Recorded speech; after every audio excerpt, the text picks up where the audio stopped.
GMC again. Hey, I'm in an all new 2021 Yukon Denali.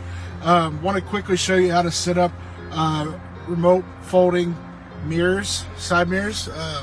So on your 10.2 inch screen, you're going to go to your settings, all right, under vehicle. So you click on vehicle, comfort and convenience.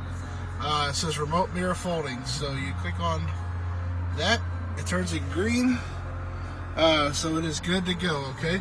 So what that allows you to do is if you turn off your engine, get out of the car, and you're ready to go in somewhere, you lock the truck, and your mirrors fold in automatically, all right?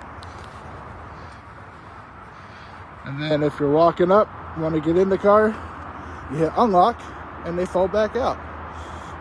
Pretty easy, right? So you hit lock, they fold in, hit unlock, they fold out. All right, real easy feature to set up. This is a diesel at McKinney Buick GMC. Give me a call. Let's take one of these for a test drive. Talk to you later.